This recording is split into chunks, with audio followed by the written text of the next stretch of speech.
as if diving from a high cliff into water. You shoot between the dimensions and back into your body, with no memory of what has happened. But just like a stone being thrown into a still pond, your entrance from one dimension to another causes a ripple effect in the program, which translates into a deep, ominous trembling in the cavern. Your eyes open.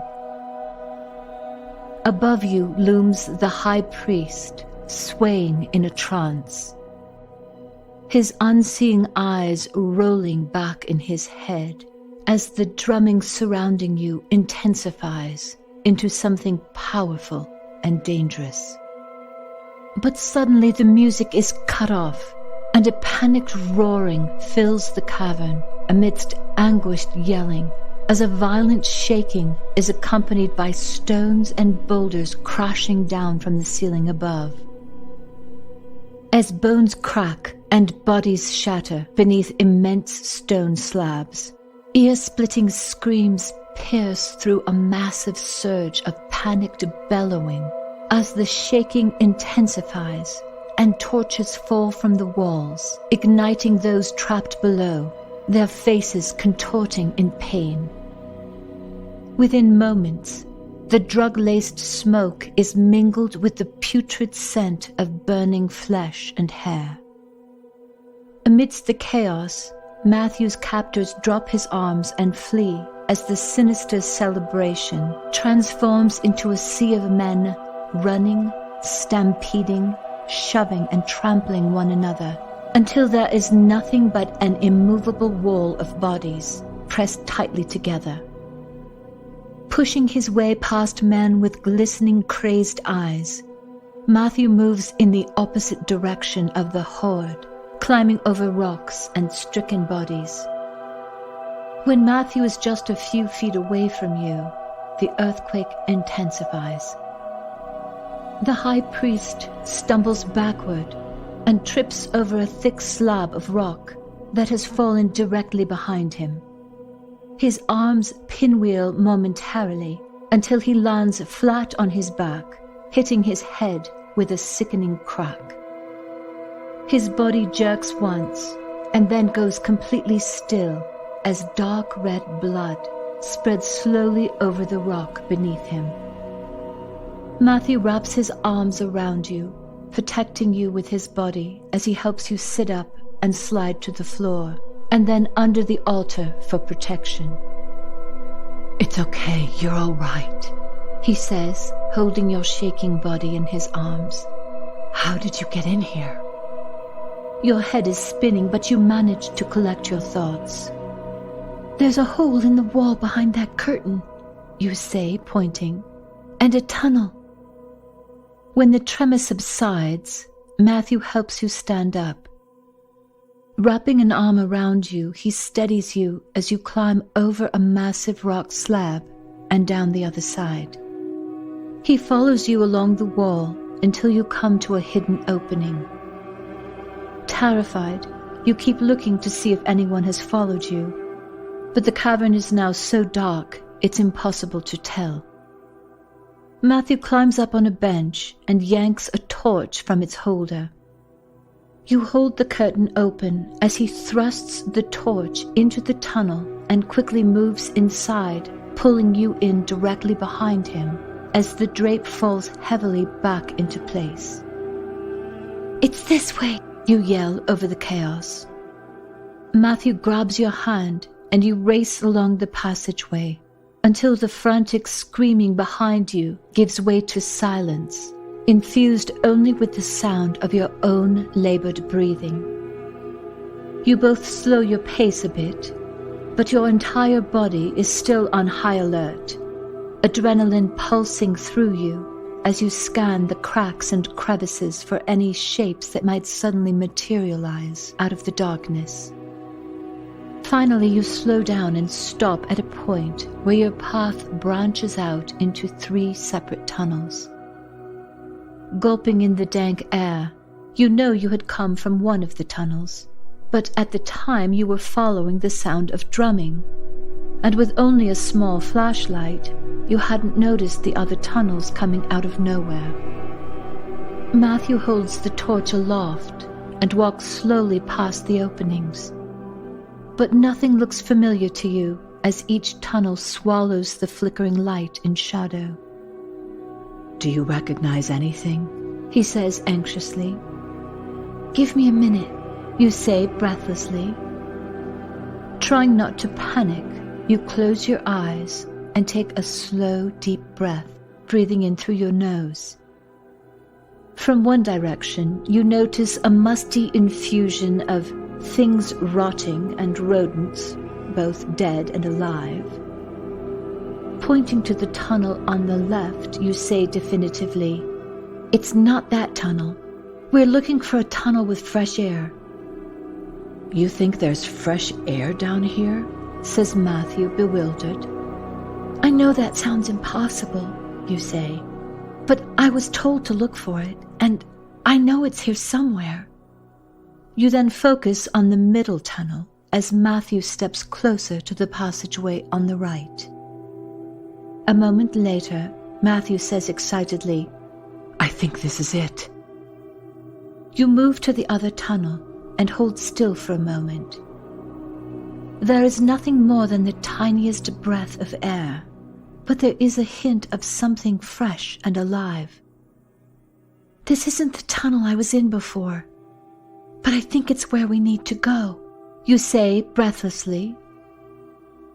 The passageway slopes down steeply, and within a few hundred yards, you come to a dead end, in front of a massive ventilation system, at least 8 feet high, with a small vented doorway.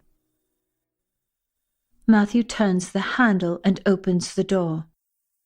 "You're sure this is the way?" he asks. You poke your head inside. "I think so," you say hesitantly. 2 rows of tiny lights run along the ceiling. It isn't bright, but you can definitely see, so Matthew puts out the torch on the tunnel floor and pushes it out of sight in a small crack beneath the vent. Tentatively, you crawl through the small opening one at a time, and then stand up inside as Matthew pulls the door tightly shut and twists the handle securely back into place. You are already facing the direction of the breeze and say, "It's this way, I'm sure of it." "Do you think this could be taking us to one of those parks we saw when we first arrived here at the base?" asks Matthew pensively. "Maybe," you say hesitantly, "but I was told there would be a tunnel with fresh air, and that it would lead to a place where none of the soldiers were allowed to go." "Well, if it is outdoors, let's hope we can get out when we get there," says Matthew anxiously. "For now, let's walk as fast as we can. If we run, we'll make too much noise, and we need to distance ourselves from that doorway." You nod in agreement, and after walking quietly for about 15 minutes, you say, "I don't think anyone's coming after us, do you?" "If soldiers start running, we'll hear it echoing through the vent," says Matthew as he stops and looks carefully around. "As far as I can tell, there are no cameras or sensors in here. Do you need a rest?" "Maybe we could just sit down for a few minutes," you say wearily. Sitting side by side, Matthew holds your gaze and says softly, "I thought I'd never see you again." "I know," you say, blinking back hot tears. Matthew's fingertips skim across your forehead, outline your ear, trace along your cheek and down your neck. Moving onto his back, he gently pulls you down and into his arms. You lay on your side with your head on his chest and your arm around his waist. Warmth blossoms and swirls through your body as you place your hand on his stomach, accidentally touching his bare skin. Matthew unbuttons his shirt as you skim your hand along the unfamiliar landscape of his flat stomach and over his muscular chest, feeling the heat of his skin and his response to your touch. Everything about his body is so beautiful and breathtakingly different than your own. Matthew pulls you up onto his chest, your bodies pressing together as his warm hands slide under your shirt and along your back. Then he gently kisses you in a way you have never been kissed before. His lips, full and soft, barely touch yours, and every nerve in your body lights up the moment his tongue traces along your lower lip. Melting into him, you return his kiss, and your heart beats as if tiny hummingbirds are fluttering through your body, transforming into light as they escape through your chest. Nothing exists but the softness of his lips pressing into yours as he holds you tightly. Suddenly, Matthew stops kissing you and pulls back. Listen, he whispers urgently. At first, there is only silence, but then you hear something too. Looking at him puzzled, you say, "I'd swear it's a bird singing." "Are you okay to keep going?" says Matthew with concern. Smiling a bit awkwardly, you look into his eyes and say, "Yeah, I'm ready." Holding your hand as you walk, Matthew says quietly, "I haven't seen you in days. Where have you been? How did you end up at that satanic ritual or whatever the hell it was?" Without going into too much detail, you do your best to explain everything that has happened to you, from your experiences in the Montauk chair to the moment you appeared in the cavern yelling for the high priest to stop. "Of all the things I've been through," you say, "the strangest thing was Asha telling me that I could imagine the world of the Vedras into reality. I mean, she said it would be my own version of that reality, and that I have to focus on what I want instead of what I don't want. Honestly, I don't even know how that could be true, but if it is, I'm obviously much better at creating what I don't want," you say, feeling like a total failure. "Do you know how to drive a stick shift?" says Matthew out of the blue. Caught completely off guard, you laugh and say, No. "Well, I read about it online. I watched my dad and I thought it would be easy. But it took more practice than I thought to get to the point where I could drive on autopilot. So maybe what you're talking about is kind of the same thing. Maybe it just takes practice. And then one day you'll be doing it without thinking," he says kindly. You smile warmly at him and say, "I guess you're right. I do overanalyze things sometimes." "I can relate," says Matthew, laughing gently. "So tell me what happened to you. How long did they keep you in a coma?" you say anxiously. "A coma?" says Matthew, surprised. "I was drugged and unconscious for a while," he says thoughtfully. "But I don't think I was ever in a coma." "But I saw you," you say emphatically. "You were on life support." "Well, here's what I remember," says Matthew. "When I went with Trevor, she told me that instead of further testing, I could choose to be involved in a brief research project. She said I would be paid $20,000 and that you and I could live in military housing rather than the psych ward, and that it was a one-time offer because their test subject had just dropped out and they needed someone right away. She told me I would be temporarily unconscious, but that it would be harmless in the end. It was supposedly research being conducted on how we perceive time without seeing the sun, and they would keep track of me when I naturally slept and wanted to eat, stuff like that. And she said she would tell you so you wouldn't worry." What did they do to you? You say uneasily. I was taken to a room loaded with hospital equipment. They had me lie in a bed and gave me a shot. I don't know what they did after that, he says. Maybe they hooked me up to life support and then disconnected me. All I know is that when I came to, I was in a padded room, like I was in a psych ward again. I felt a bit lightheaded, but I don't think I was out for long, and all of the equipment was gone. I couldn't hear anything, not even sounds in the hall.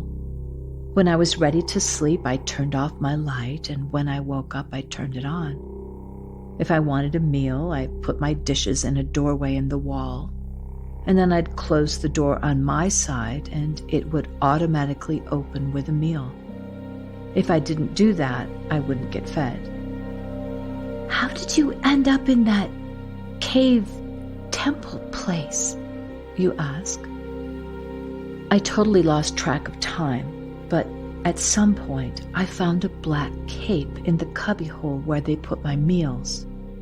I took it out and I wasn't going to put it on, but then they wouldn't feed me. So I put the cape on and then meals appeared. I quickly figured out that if I wanted to eat, I had to be wearing the cape, which was just bizarre. And then one time I put the cape on, but rather than the meal appearing, the door to my room opened. I walked out, and it was like a hospital corridor. You know, like with fluorescent lighting and tiled floors, and everything smells like a hospital. But all of the rooms were closed, and it seemed like everything was completely deserted. And then I heard this steady drumming. I followed the sound, but I didn't feel like I was running away or leaving the experiment because there was no place else to go. I felt like a rat in a maze, but anything was better than being stuck in that room, says Matthew, shaking his head. And then I came to these two metal doors, double doors, just regular doors, and the drumming was coming from the room beyond. But when I opened the door, there was a thick curtain hanging about 6 feet in front of me. And when I went inside and opened the curtain, I saw the temple and ceremony going on. At first, I couldn't see a thing, but now that I think about it, it just seems so bizarre that these double doors in a hospital wing would open up into a cavern, says Matthew, at a complete loss. I saw men in cloaks that matched mine, so I pulled the hood over my head and went further in. But then I saw those 4 girls down by the altar, and even from where I stood, I could tell they were hypnotized or drugged or something. I didn't know what to do, and I didn't know if it was part of some weird experiment. But I was afraid of what was going to happen to the girls, so I just started walking down the aisle. No one paid any attention to me until I saw you and yelled out your name. And everything else from that point, you know. You shake your head and say, that ritual must have been some kind of bizarre setup. How else would you have a cape? And then suddenly your door just opens and the cavern is the only place you can go? Matthew is quiet for a moment. You know, if you think about all of this like a story problem, you have to strip away the story to understand the equation. So if we forget about the ritual, how I got there, how you got there, and we only focus on what happened, there was one major occurrence. You died and came back to life. Oh my God, you say in a shocked tone. Death is really just a trip to another dimension. It's just that people rarely come back. But still, that's exactly what Thomas did with the Montauk chair. He was trying to see if I could go to another dimension and return with information, and with my mind intact. And since the chair was destroyed, What if he created the ritual not to kill me, but to send me into another dimension with the idea that I would come back with information? That's pretty risky, says Matthew. How could he have known that you would come back to life? You close your eyes. Maybe he had plans to bring me back to life, but I came back first. You and an earthquake, says Matthew. That can't be a coincidence. I'm not sure if I'm right or just making this up, you say. But when I imagine Thomas without, an opinion, I feel this horrendous fear. Not like I'm afraid of him, but it's as if he's desperately afraid of dying, or afraid of what he'll find when he gets there. What if he set up the whole ritual to kill me so he could pretend to save me and then ask me questions after? Do you remember anything at all? Asks Matthew. I don't have any visual images, you say, but I have a feeling I was there for a long time. And I think I know what he's afraid of, but it's only a feeling, not an actual memory I could describe. What you're saying makes sense. And here's something else. Thomas can see the past and future with remote viewing. He's capable of knowing everything we say or do. What if it's all smoke and mirrors, and everything has been orchestrated with nothing left to chance? What if we're meant to think we have choices, but we really don't? It's just like you said. We're like rats in a maze, you say, freaking out. Thomas can close and open doors until we go wherever he wants us to go. And every step of the way we do everything thinking we were choosing it, when in fact we have no choice. Stopping and turning to Matthew, you say, "What should we do?" I don't know, says Matthew, shaking his head. As you stand there quietly contemplating what to do next, you suddenly hear songbirds singing all at once. Oh my God, it's not just a bird trapped in a tunnel. Those birds must be outdoors, you say excitedly. Wait, says Matthew, his head cocked, listening. Then he drops down onto his stomach, with his head turned to one side and his ear against the metal floor. Jumping up, he grabs your hand and whispers loudly, "Run! They're coming!" Weak and lightheaded, you try desperately to keep up with him. Though you can barely breathe as pain rips through your body, you race on with Matthew pulling you along. Within minutes you hear voices growing louder in the tunnel and the pounding, ringing sound of boots running on metal. Then a voice yelling, "This way!" Running full out, you and Matthew abruptly come to a dead end and are met with a vented doorway. Matthew skids to a stop and examines the door. There is no handle, so he tries kicking the door open with his foot, but it is securely bolted shut. Frantically, you spin around, trying to find another exit point, as beams of bright halogen light zigzag across the tunnel walls, dazzling your eyes. And then you see a small red glowing light on the wall next to what appears to be a dark mirror. You punch the button with your fist as the soldiers bear down on you with huge blinding lights. You know there's no way you can make it past a facial scan, but there's nothing else you can do but stand there petrified as a long, slender light moves slowly from the top of your head to your chin and back.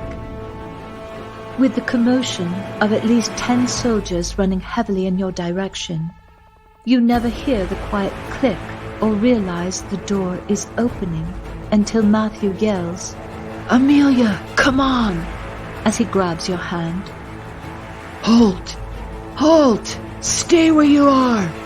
A voice echoes from 20 feet away.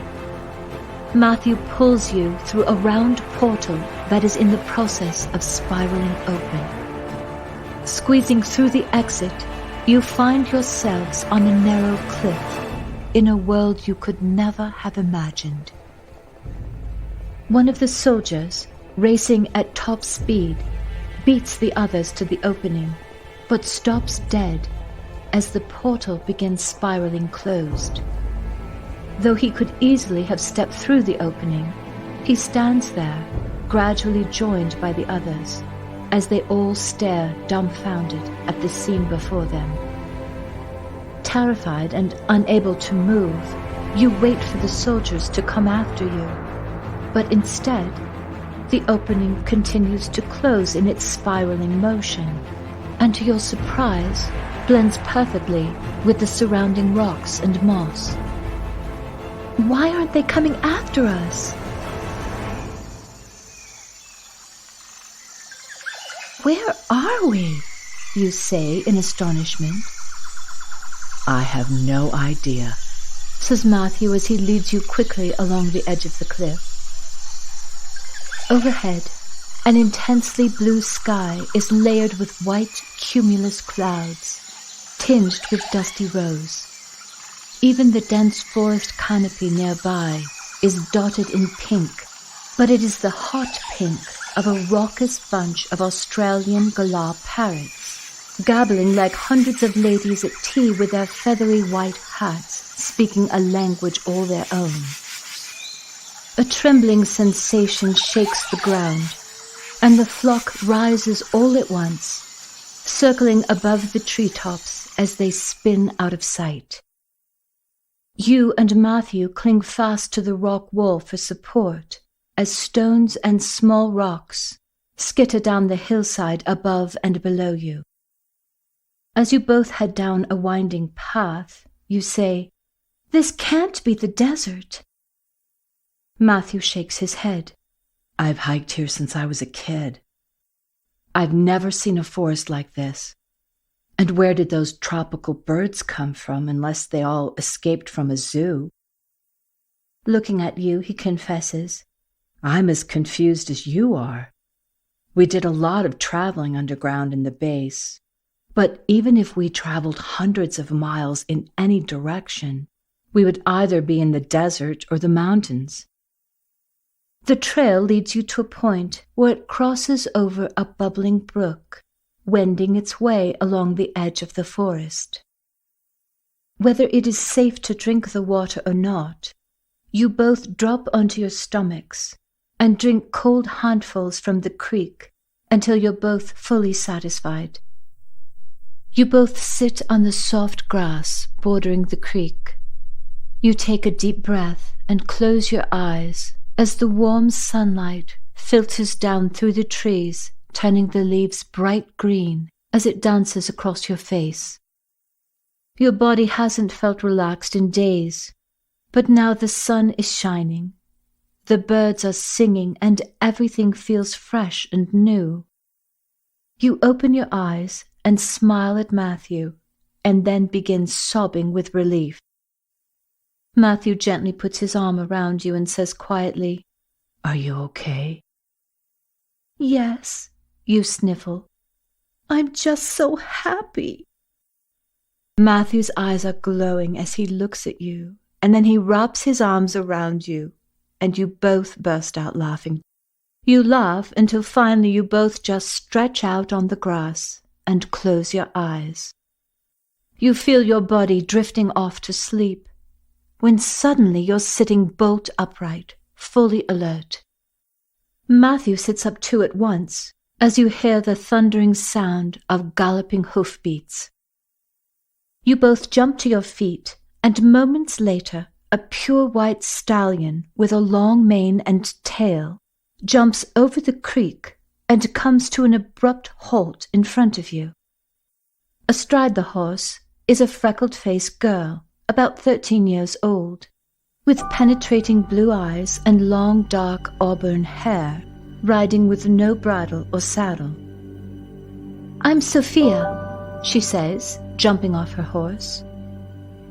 I'm Matthew. But before he can introduce you, the girl says, "Yes, I know. Father sent me to get you." Then, without any further explanation, she adds, "You're safe here. The soldiers won't come after you, but we need to hurry. There's not much time. Follow me," she says, as she walks toward the trail that borders the forest. "Where are you taking us?" says Matthew, walking quickly to catch up. "It's right down that hill," says the girl. "What's down the hill?" you ask, confused. "The settlement," says Sophia. "But we have to hurry. We've been having earthquakes, and they're not stopping. We all need to be someplace safe."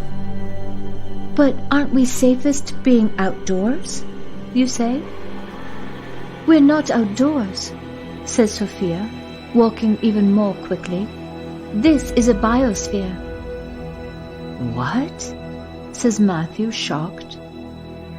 "It's 150 miles in diameter. The sky is holographic, but there's a layer of rock above that, and that's why we're not safe. Hurry," she says, as her horse jogs slowly next to her. A few minutes later, the forest just sort of drops away, and before you are velvety rolling hills, bearing vast stretches of wildflowers, ranging in color from sapphire blue to the most luminous yellows stretching out before you. In the distance are dense mountain forests that seem to embrace and protect the valley below. The girl stops suddenly, pats her horse on the neck, and then with the slightest motion of her hand, the horse takes off at a gallop down a narrow grassy path. Following Sophia, you and Matthew run along the crest of the hill until you see a sweeping emerald valley, complete with a languid river running through it, to a point where at last it pours itself into a sparkling clear lake. You both climb with ease down a wide path of soft grassy mounds squishing beneath your feet as you step carefully over small rocks and around colorful wildflowers. At the base of the hill you find a variety of tropical fruit trees and wild berries growing everywhere. Matthew surveys the scene and says quietly to you, "You'd have to make an effort to starve here." "If you're hungry," says Sophia, "Father will have plenty of food for you. It won't be long until we're there." You continue walking quickly for a few more minutes until you come to a settlement nestled into the valley. Widely spaced plots of land, dotted with houses, are surrounded by trees and gardens. You recognize everything you're seeing, and you wonder how the world of the Vedras has been reborn in this place. When you reach the small community, children run up to greet you, peppering Sophia with questions and staring wide-eyed at you. Sweetly but firmly, Sophia says, "Father is waiting for us. You can talk to our new friends later. Now go back inside where you're safe." Obeying her, the children run inside the nearest house. Finally, you come to a homestead at the outer edge of the settlement. Sophia calls out in a happy voice, "Father! Father!" "Sophia!" a voice sings out from the orchard as a tall man with a large mustache waves from beneath a tree where he is gathering apples. Striding toward you with long, purposeful steps, the man approaches, grinning from ear to ear. "Here you are," he says heartily to Sophia, you, and Matthew all at once, as if he has been expecting you. You notice that the man is a good 5 or 6 inches taller than Matthew, who is over 6 feet tall himself. He has a long nose, angular jaw, and short-cropped, jet-black hair, parted down the middle, framing his deep-set eyes and black, bushy eyebrows.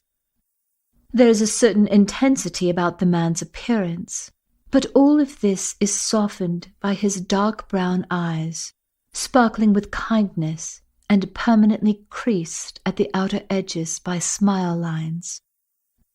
Matthew leans toward you and whispers, "He looks exactly like Nikola Tesla when he was young." The man beams at Matthew and says, "That's because I am Nikola Tesla."